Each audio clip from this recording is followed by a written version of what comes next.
యెషయా గ్రంథాన్ని జ్ఞాపకం చేసుకున్నాం కదా. యెహోవా బుద్ధిమంతుడు కదా. యెహోవా బుద్ధిమంతుడు అని విన్నాం. బుద్ధిమంతుడు అంటే దాంట్లో చాలా అర్థాలు ఉన్నాయి. మరి మీరు గూగుల్లో పెడితే ఎన్ని వచ్చేస్తాయో కదా. బుద్ధిమంతుడు ఆయన బుద్ధి లేనివాడు కాడు, ఆయన బుద్ధిమంతుడు. మరి ఆయన పేరు మనం పెట్టుకున్నాం కదా. ఆయన బిడ్డలుగా పిలవబడుతున్న మనము ఎలా ఉండాలా? మన బుద్ధిమంతులుగా ఉండాలా, మన బుద్ధిహీనంగా ఉండకూడదు కదా. కాబట్టి మన దేవుడు బుద్ధిమంతుడు ఉన్నప్పుడు మనం కూడా బుద్ధిమంతులుగానే ఉండాలి. అప్పుడే మన దేవునికి మహిమ, మనకు దీవెన. హల్లెలూయా. ఆ బుద్ధిమంతుడిలో ఇంకో మాట ఉంది. యెహోవా బుద్ధిమంతుడు ఉన్నాడు. యెహోవా పరిశుద్ధుడు. ఎవరైనా అక్కడ యెహోవా అంటే చెడు అనేది ఏమాత్రం కూడా ఆయనలో లేదు. అపవిత్రత అనేది ఏమీ లేదు. గైగా బుద్ధిమంతుడు అంటే చెడును అసహించుకునేవాడు, చెడుని ధరికి తెచ్చేవాడు కాడు, అపవిత్రుడు కాడు, పవిత్రుడు పరిశుద్ధుడు అన్నాడు. అందుకని ఇక్కడ భక్తుడు కూడా చెప్తున్నాడు, ఆయన పరిశుద్ధుడు ఇందులో ఆయన మీరును, నేను పరిశుద్ధుడు కనుక మీరు కూడా పరిశుద్ధులుగా ఉండాలన్నాడు. కనుక మనము ఆయన ఆరాధించేటప్పుడు పరిశుద్ధంగా ఆరాధించాలా, ప్రార్థించేటప్పుడు పరిశుద్ధంగా ఆరాధించాలి. ఇక్కడ మనం చెప్పుతున్నటువంటి మాటలు కూడా ఇవి పవిత్రమైన మాటలు. ఇవి మన ఆడతేటితో మనం మాట్లాడుకునేటువంటి కూసులు కావు. ఇవి టైంపాస్ కోసం మనం మాట్లాడుకున్న మాటలు కావు. కానీ ఇవి ఎలాంటి మాటలు అంటే ఇవి పవిత్రమైన మాటలు. ఒకసారి చూద్దాం. కీర్తన గ్రంథము 12వ అధ్యాయం 6వ వచనంలో రాయబడుతున్న మాటలు చూద్దాం. అయ్యో మీరు కూడా మంచిది. దేవునికి స్తోత్రం. కీర్తన 12:6వ వచనంలో ఏముందో చూద్దాం. ఇక్కడ యెహోవా మాటలు పవిత్రమైనవి. ఎలా చూడండి ఇక్కడ, పరిశుద్ధమైనవి, పవిత్రమైనవి. మనం చెప్తున్నటువంటి మాటలు ఇవి ఎక్కడ వచ్చింది? లోకానుసారమైన మాటలు కావు. ఇవే మాటలు? ఇవి పవిత్రమైన మాటలు అంటాడు. ఎంత పవిత్రమైనవో అక్కడ వివరిస్తున్నాడు. అక్కడ చూడండి. అవి మట్టి మూసలో 7 మారులు కరిగి ఊదిన వెండి అంత పవిత్రమైన. దేవునికి స్తోత్రం. అవి ఎలాంటి మాటలు అంటే మట్టి మూసలో 7 మారులు కరిగి ఊదిన వెండి ఎంత పవిత్రములు అన్నాడు. అంటే ఈ పవిత్రమైన మాటల్ని దేంతో పోల్చాడు? అదేనండి. మరి వెండితో పోలుస్తున్నాడు. వెండి కన్నా విలువైనది ఉంది కదా. ఇప్పుడు బంగారం ధర అంతుంది 1,50,000, 1,50,000 విరిపోయింది ఇక్కడ కదా. మరి బంగారంతో పోల్చవచ్చు కదా. మరి చీపుగా వెండితో పోల్చేయండి అనుకోవచ్చు. వెండి అంటే ఇక్కడ మనం ఉంటున్నటువంటి మనం అనిపోతున్న వెండి కాదు. పాశ్చాత్య దేశాల్లో, అరబ్ కంట్రీల్లో అక్కడ ఉన్నటువంటి వెండి అది చాలా విలువైనది. అది బంగారం కాదు, వజ్రాల కన్నా విలువైనటువంటిది. దాని ప్రాసెస్ వేరుగా ఉంది, చెప్పడానికి సమయం లేదు. అది కొలుగులో చేస్తే అది ఆ 7 ఏమంటారు స్టేజెస్ ఉంటాయి. ఒకదాని తర్వాత ఒకటి అలాగా శుద్ధి చేసి లాస్ట్కి అవి కొలుగుతాయి అన్నమాట. అక్కడ అది అతి పవిత్రమైనది. ఆ వెండి ఇక్కడ దొరకమన్నా దొరుకుతుంది, బహు విలువైనది. అందుకని ఆడికి అర్థమవ్వాలని, ఇశ్రాయేలు ప్రజలకు అర్థమవ్వాలని ఆ దేశమైనటువంటి వెండిని బట్టి ఆయన పొడిచాడు. ఇక్కడ వెండి ఎంత పవిత్రం అన్నాడు. కాబట్టి ఈ పవిత్రమైన మాటలు మనము శ్రద్ధతో మనం వినడానికి ప్రయత్నం చేయాలి. ఇక్కడ దేవునికి స్తోత్రం. హల్లెలూయా. బైబిల్ పరిశుద్ధ గ్రంథంలో యోహాను సువార్త 13వ అధ్యాయం, యోహాను సువార్త 13వ అధ్యాయము 34-35 వచనంలో ఒక మట్టి మాట రాస్తున్నాడు. నేను చూద్దాం. ఇక్కడ యోహాను సువార్త 13వ అధ్యాయము 34-35 వచనాలు.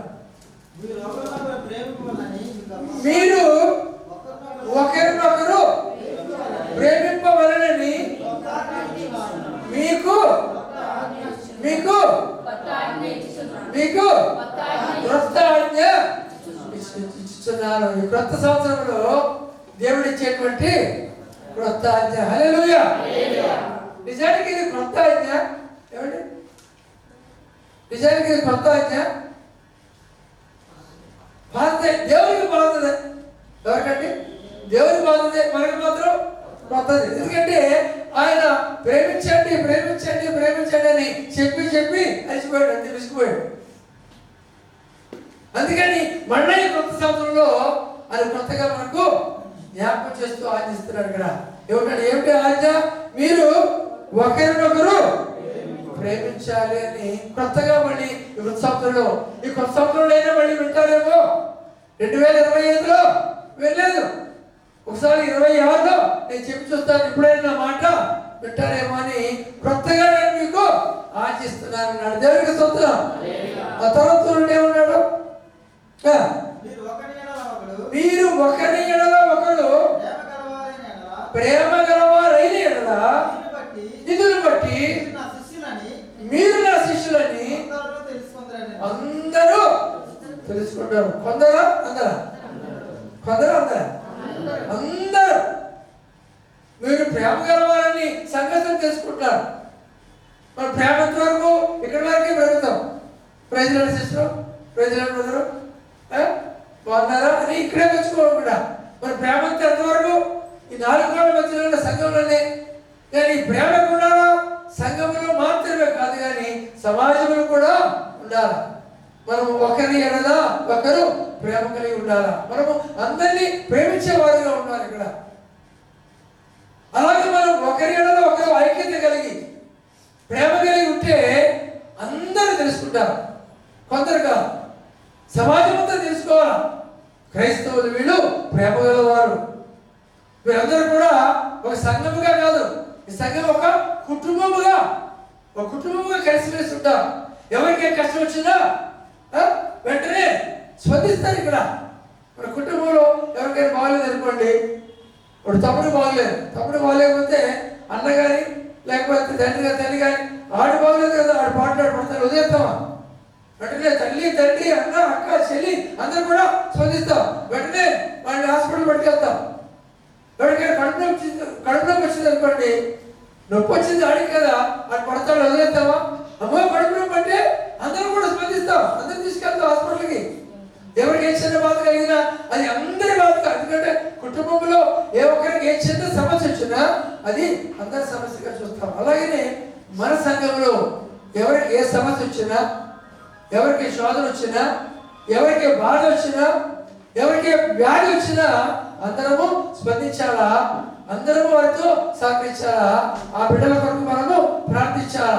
ఎందుకంటే వాళ్ళు మనం ప్రేమిస్తున్నాం కనుక, ఒక కుటుంబం ఉంటున్నాం కనుక ఇది మనందరి సమస్యగా తీసుకోవాలి. ఇక్కడ ఒకరికొకరు మనము ప్రేమించేవారుగా, ఒకరినొకరు ఆదరించుకునేవారుగా, ఒకరికొకరు సహకరించేవారుగా మనం ఉండాలని ఇక్కడ వాక్యము సెలవిస్తుంది. ఇక్కడ ఇందువలన ప్రజలందరూ కూడా మీరు శిష్యులని తెలుసుకుంటారు. అందరూ తెలుసుకుంటారు ఇక్కడ కదా.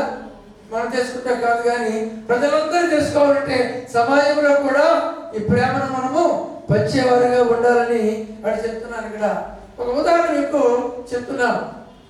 ఒకసారి రైల్వే స్టేషన్లో ఒక యాపిల్ పళ్ళు పట్టుకొని ప్లాట్ఫామ్లో అమ్ముతున్నాడు.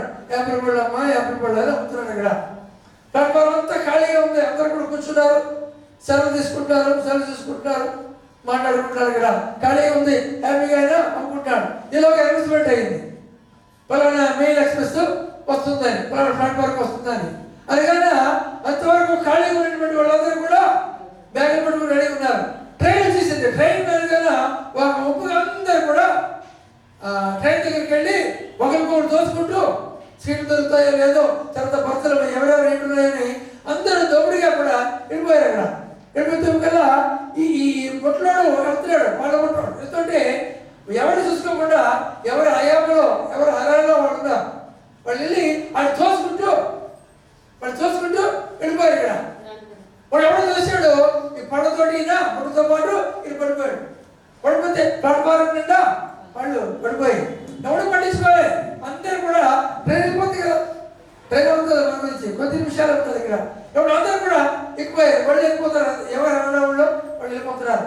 ఒక ఆయన మాత్రము ఆ ట్రైన్ ఎక్కిపోయి ఆ బ్యాగ్ పక్కన పెట్టేసి ఈ పళ్ళన్నీ కూడా తీసుకొచ్చి ఏరి పుట్టలేసాడు ఇక్కడ. ఎందుకంటే ప్లాట్ఫారం జరిగిపోయింటే కింద పడిపోతే ఇంక మరి పనికిరావు, మనం ముట్టలే కదా, అంతా చెత్త ఉంటుంది కదా. కాబట్టి తాత నువ్వు బాధపడద్దు, ఇంకా పళ్ళు అక్కడ కూడా ఒక పళ్ళు కూడా జారి పడిపోలేదు, అన్ని బుట్టలు వేసేసాను. తీసుకొని ఆ బుట్ట తీసి ఆయన భుజం మీద పెట్టాడు. పెడితే ఆయన చూశాడు. చూసి అయ్యా మీరు క్రైస్తవులా అని అడిగాడట. ఏమన్నాడు? అయ్యా మీరు క్రైస్తవులా అని అడిగాడట. ఏంటిది, నేను వైట్ డ్రెస్ వేసుకోలేదు, పోనీ నేను కూర్చొని ఏమైనా పాట పాడుకున్నానంటే పాడుకున్నాడేమో, దాన్ని బట్టి క్రైస్తవులు అంటాడేమో అనుకున్నాను. పాట పాడలేదు. నేను ప్రార్థన చేసుకున్నానంటే ప్రార్థన చేసుకోవాలి. ఏం చూసిందంటే క్రైస్తవుడు అన్నాడు. నా చేతిలో బైబిల్ కూడా లేదు. తాత నేను క్రైస్తవుడే, నేను క్రైస్తవుడు నేను ఎలా వచ్చాము అన్నాడు. అంటే క్రైస్తవులకే ఈ మనసు ఉంటుంది, ప్రేమించే మనసు. దేవునికి స్తోత్రం. ఎంత గొప్ప సాక్ష్యం అండి. బైబిల్ పట్టుకుంటే క్రైస్తవుడిని పోల్చడం కాదు, ప్రార్థన చేస్తే క్రైస్తవుడు చెప్పడం కాదు, వైట్ డ్రెస్ వేసుకుంటే క్రైస్తవుడు చెప్పడం కాదు, ఇక్కడ క్రైస్తవ పాట పాడితే క్రైస్తవుడు చెప్పడం కాదు, స్వార్థ చేస్తే క్రైస్తవుడు చెప్పడం కాదు. మన జీవిత విధానం బట్టి, మన క్రియను బట్టి, మన చూపును బట్టి, మన మాటను బట్టి క్రైస్తవులను పోల్చాలి. ఇక్కడ సమాజం పోల్చాలి.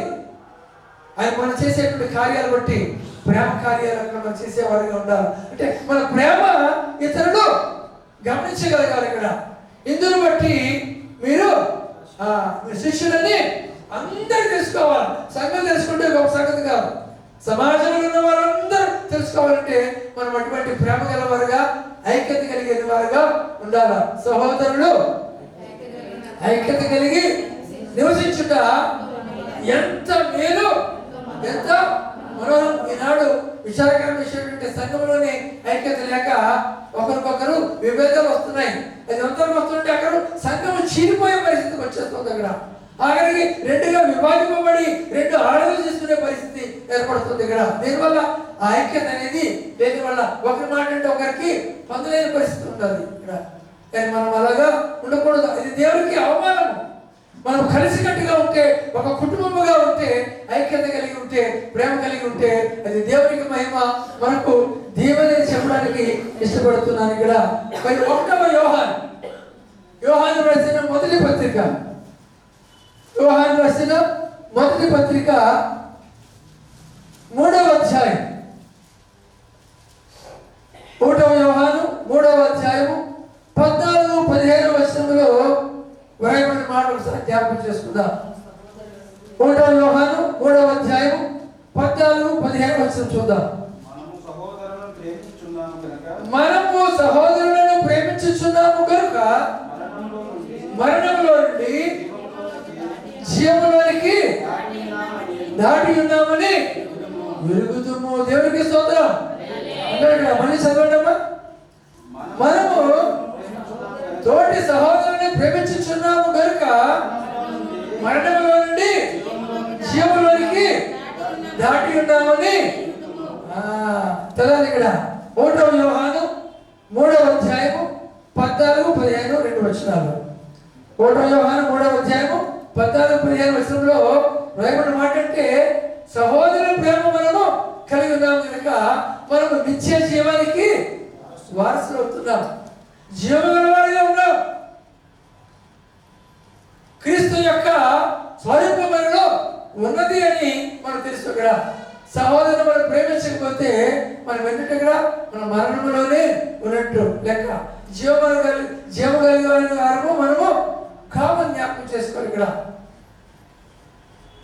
తోటి సహోదరుని మనం ప్రేమిస్తే మనము జీవగలవారము. ఆలోచన చేయండి. ఇక్కడ సహోదరుని మనం ప్రేమించకపోతే జీవము లేని వారు. జీవం లేని వారిని ఏమంటారు మనం? మృతులు అంటే చచ్చిన శవంతో సమానం. ప్రకటన గ్రంథంలో ఓ సంఘానికి ఎత్తిస్తున్నాడు. మీరు గొప్పగా చెప్తున్నారు, అబ్బో మా కార్మికులు లక్షల మంది వస్తాయి, మేము 300 పెట్టుకుంటున్నాం, ఏమో అబ్బో మాకు ఇంచుమించు 20,000 మంది ఇక్కడ సభ్యులు ఉన్నారు అని చెప్పుకుంటారు. మేము జీవగల వారము, జీవగల సంఘం అనుకుంటారు. జీవించుచున్నావన్నా పేరు మాత్రం ఉన్నది, కానీ నీవు మృతుడివే. నువ్వు చెప్పుకుంటావు నేను బ్రతికే ఉన్నానని, కానీ నా దృష్టిలో నువ్వు చచ్చిపోయావు.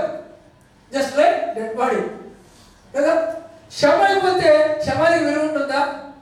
ఉంటుందా? ఉండదు. ఇప్పుడు నా పేరు శామ్యులు, పాస్టర్ గారు శామ్యుల్ పాస్టర్ గారు అంటారు. నేను ప్రాణం ఉంది కనుక శామ్యుల్ పాస్టర్ గారు ఇక్కడ ఉన్నారు అంటారు.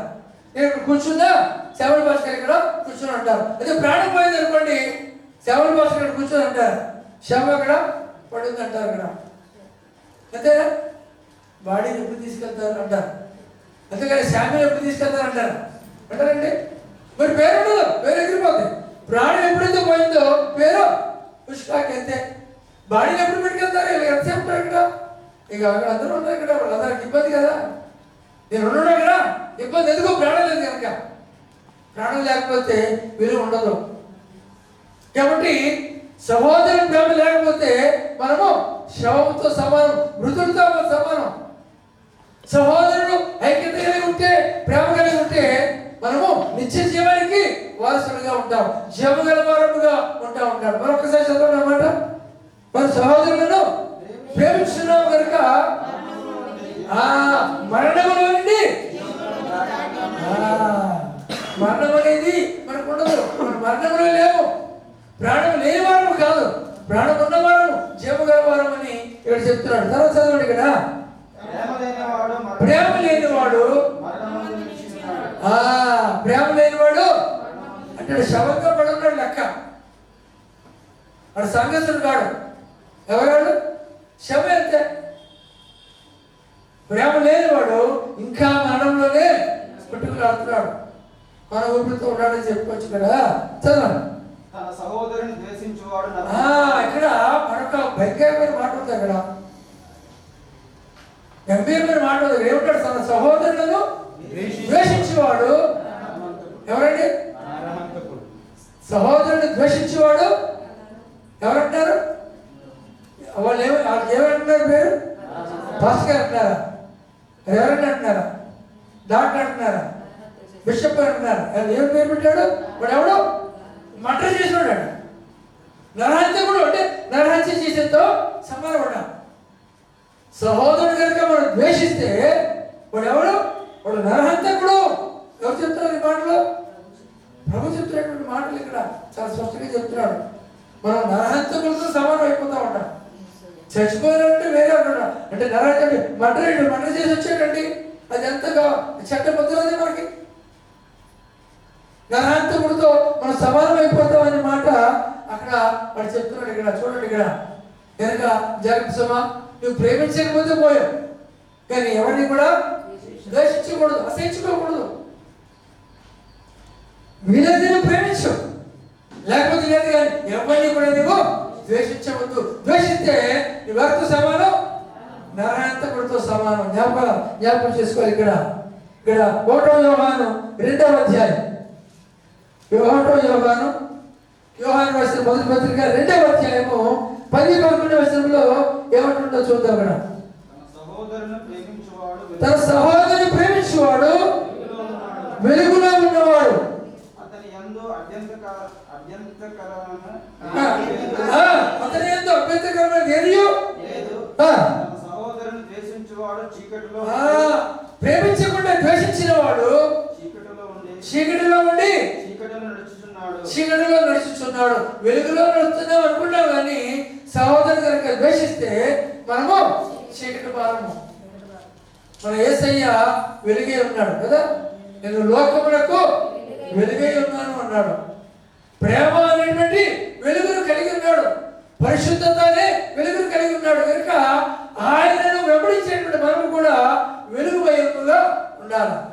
ప్రభు చెప్తున్నాడు, నేను లోకములకు వెలుగై ఉన్నానని తన శిష్యుడికి చెప్పాడు. ఒకప్పుడు శిష్యుడు వెలుగైనటువంటి యేసయ్యను వెంబడించాడు. చీకటిలో నుండి ఆశ్చర్యకరమైన తన వెలుగులోనికి వారిని పిలుచుకున్నాడు. ఇక్కడ పిలుచుకున్న తర్వాత ఆయనతో సహవాసం చేసిన తర్వాత వీరు వెలుగుమయులుగా మారిపోయారు. వెలుగైనటువంటి యేసయ్యను కలిగి ఉన్నారు. అప్పుడు వారిని చూసి చెప్తున్నాడు, మీరు లోకములకు వెలుగే ఉన్నారు. దేవునికి స్తోత్రం. మొదట నేను లోకములకు వెలుగే ఉన్నాను అన్నాడు. ఇప్పుడు వెలుగైనటువంటి యేసయ్యను వెంబడించిన తర్వాత మీరు చూసి మీరు లోకములకు వెలుగే ఉన్నారు. మనం లోకములకు వెలుగే ఉండాలా? వెలుగుమైనగా ఉండాలా? చీకటి వారముగా ఉండకూడదు. చీకటి పాపానికి గుర్తు, చీకటి అపవిత్రతకు గుర్తు. మనం వెలుగుమయములుగా ఉండాలనే మాట ఆడు చెప్తున్నాడు ఇక్కడ. కనుక మనము ప్రేమ అనేటువంటి వెలుగును మనము కలిగి ఉండాలా. ఆ వెలుగును ఇతరులకు మనము పంచిపెట్టేవారుగా ఉండాలా. ప్రేమ కలిగి ఉండాలా. ప్రేమను కలిగి ఇతరులు మనం ప్రేమించేవారుగా ఉండాలి. మన సంఘస్థులు, మన కుటుంబాన్ని, మన బంధువులు, మన రక్త సంబంధులు మాత్రమే కాదు కానీ అందరినీ మనము ప్రేమించేవారుగా ఉండాలి. యేసయ్య అందరినీ ప్రేమించాడు. కొందరిని ప్రేమించాడా? ఆయన అందరినీ ప్రేమించాడు కదా. అనురాగ దేవుడు, ఆనంద దేవుడు, అనురాగ దేవుడు, ఆనంద దేవుడు, అందరినీ ఒకే రీతిగా ప్రేమించే మన దేవుడు, ప్రేమించే మన దేవుడు, అనురాగ దేవుడు, ఆనంద దేవుడు, అనురాగ దేవుడు, ఆనంద దేవుడు, అందరినీ ఒకే రీతిగా ప్రేమించే మన దేవుడు, ప్రేమించే మన దేవుడు. దేవుని స్తోత్రం. ఆయన అందరినీ ఒకే రీతిగా ప్రేమించే దేవుడు. మనం కూడా కొందరిని ప్రేమించేవారుగా కాకుండా అందరినీ ఏకరీతిగా ప్రేమించేవారుగా ఉండాలని ఇక్కడ వాక్యం మనకు సెలవిస్తుంది. ఇక్కడ రోమ పత్రికలో ఒక మాట ఉంది. ఇక్కడ 12వ అధ్యాయము 18వ వచనంలో ఒక మాట మనకు కనబడుతుంది. రోమ పత్రిక 12వ అధ్యాయము 18వ వచనం. దానికి ముందుగా 15వ వచనం చూడండి. ఇక్కడ రోమ పత్రిక 12వ అధ్యాయము 15వ వచనం చూడండి. అంటే ఇక్కడ సంతోషించే వారితో సంతోషించుడి, ఏడ్చి వారితో ఏడుబడి, ఒకరితో ఒకడు ఒకరితో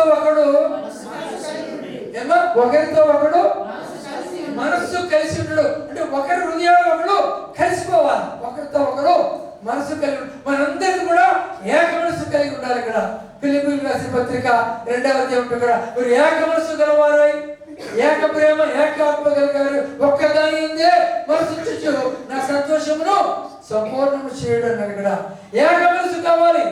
ఇక్కడ ఇంచుమించు ఒక 20 మంది ఉన్నారనుకోండి, 25 మనసు ఉండకూడదు. అందరిది ఒక మనసు అయిపోవాలి. అందరిది ఒకే మాట, ఒకే ప్రేమ,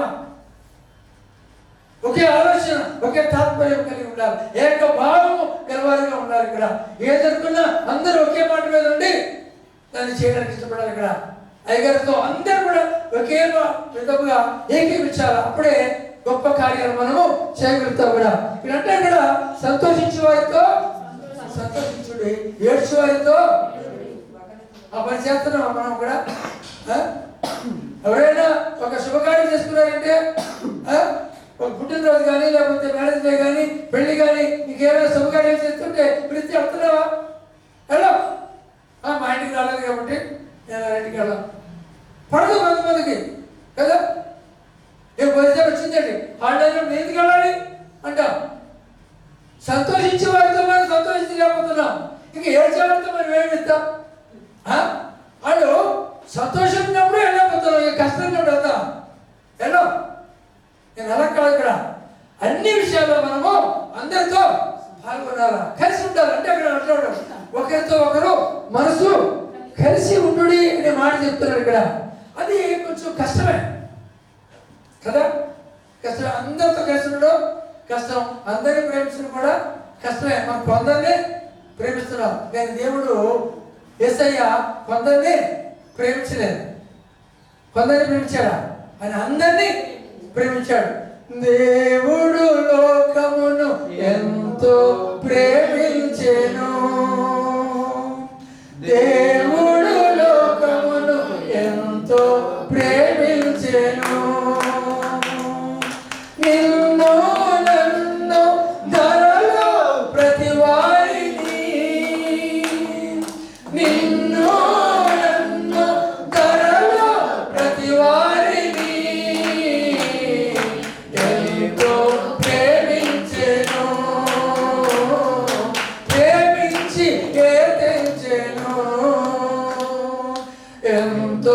ప్రేమించెను,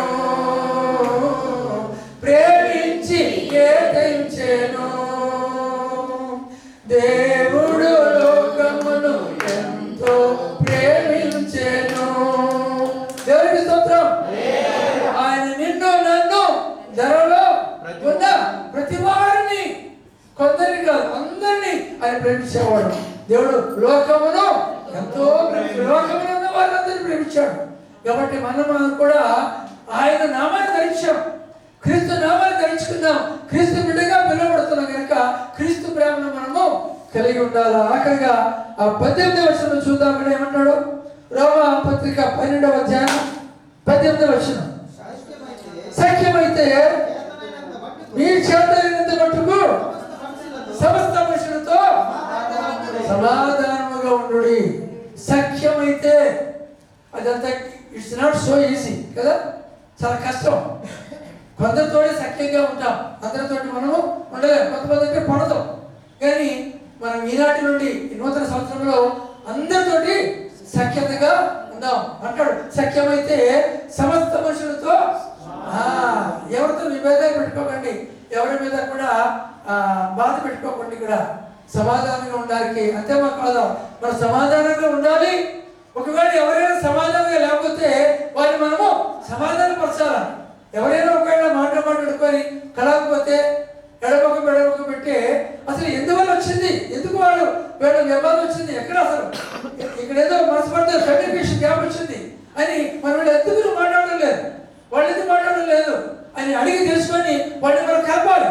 అంతేగాని అవునాగా అలా ఆ రోజు అందరిలో ఒక మాట అన్నది అంటే అమ్మ అంత మాట అన్నదా, నువ్వు గాటి పడ్డావు కానీ లేకపోతే నేను అబ్బో నేను చాలా గట్టికిచ్చేస్తుంది నలుగు ఒక కొంచెం అంటించకూడదు. అదే కదా నీ మీద ఏమంటారు కదా, అగ్గి మీద ఇక మరి గుప్పని అనుకునేది. ఇక్కడ మనం పొలం పెట్టేవాళ్ళగా ఉండకూడదు, పొలం తీసేవాళ్ళగా ఉండాలి. ఇక్కడ తగువని పెంచేవాడు ఉండకూడదు, తగువని తుంచేవాడు ఉండాలి. అది వెళ్ళి మనం సమాధానం పరచాలి. ఇక్కడ మనం సమాధానంగా ఉండదు కాదు, నేను అందరితో బాగున్నా ఉన్నాను అది ఎలా పోతే నాకేం అనుకోకూడదు. అందరి నీళ్ళే ఉండాలి, అందరూ బాగుండాలి, అందరిలో మనం ఉండాలి. అదే మన తాత్పర్యం. ప్రభు మనం నేర్పించినటువంటి పాఠం అదే. అందరూ సంఖ్యతగా ఉండాలి కదా, సమాధానంగా ఉండాలి. అంటాడు కదా, సమాధానం వచ్చిన వారు ధన్యులు, వారు దేవునికి అక్కడ ఏంటండి మన దేవుని పిల్లలు. సమాధానంగా మనం ఉండేవి కాదు, ఎవరైనా సమాధానం లేకపోతే మనం సమాధానం వచ్చేవారిగా ఉండాలా. అది అప్పుడే మనం దేవుని పిల్లలుగా పిలువబడతాం, ప్రేమామయ యొక్క పిల్లలుగా మనం పిలువబడతాం. అందుకంటే సఖ్యమైతే సమస్త మనుషులతో సమాధానంగా ఉండాలన్నాడు. కనుక ప్రేమ పిల్లలుగా మనం ప్రేమ కలిగి ఉండడానికి మనము ప్రయత్నించాలి. ఇక్కడ 1 కొరింథీయులు 13వ అధ్యాయంలో ప్రేమ గురించి అబ్బో ఎంతో వర్ణించాడు. ప్రేమలోని ఎన్ని గుణాలు ఉన్నాయో అన్ని ఇక్కడ చూపించి లాస్ట్ అంటాడు. వీటిలో ఇక్కడ అంటాడు లాస్ట్ ఏమంటాడు ఇక్కడ, ప్రేమ, విశ్వాసము, నిరీక్షణ అన్నాడు. లాస్ట్ ఏమన్నాడు, వీటిలో శ్రేష్టమైనది. లాస్ట్ వచ్చి ఏమన్నాడు ఇక్కడ, శ్రేష్టమైనది ఏది, ప్రేమే. లోకంలో నడవాలంటే ఏముండాలి, ప్రేమ ఉండాలన్నాడు. ప్రేమ ప్రేమ ప్రేమ ప్రేమ ప్రేమ కలిగి ఉండాలని అన్నాడు. చెప్తూ ఇక చెప్పలేక 14వ అధ్యాయము 1వ వచనంలో ఒక మాట చెప్తున్నాడు. ఇక్కడ ప్రేమ కలిగి ఉండకు 1 కొరింథీయులు 14వ అధ్యాయము మొట్టమొదటి వచనం ఏమంటాడు ఇక్కడ, ప్రేమ కలిగి ఉండకు ప్రయాసపడండి. అంతే, వీళ్ళు ప్రేమ ఉండాలండి, ప్రేమ తెస్తే ఉండకూడదు. ప్రేమ కలిగి ఉంటే ప్రేమ అనేక దోషములను, ఎవరు ఒకరు విభేదం ఉన్నా, ఎవరు తప్పు చేసినా, ఎవరు హాని చేసినా, ఎవరు మోసం చేసినా ప్రేమను కూడా నీలో ఉంటే యేసయ్య నువ్వు క్షమించగలుగుతావు. కనుక అటువంటి ప్రేమ కలిగి ఉండడానికి మనం ప్రయత్నం చేద్దాం, ప్రయాసపడదాం. ఈ 2026 సంవత్సరంలో అందరూ ప్రేమమయంగా మాడాలా, మనం ప్రేమ గలవారమని అందరూ తెలుసుకోవాలా. సంఘం తెలుసుకోవడం కాదు, సమాజం అంతా తెలుసుకోవాలి. అప్పుడే మన సువార్తను అవలేదుగా ప్రకటించగలుగుతాం. అటు ధన్యత దేవుడు మన సంఘానికి, సంఘ కుటుంబాలకు అనుగ్రహించును గాక. ఆమేన్. అవకాశం ఇచ్చిన అయ్య గారికి నా 2 వందనాలు తెలియజేస్తున్నాను. మంచి మాటలో శ్రద్ధతోనేటువంటి మీకు కూడా నా ప్రత్యేకమైనటువంటి ధన్యవాదాలు తెలియజేస్తూ నా మాటలు ముగిస్తున్నాను. ప్రార్థన చేసుకున్నాం.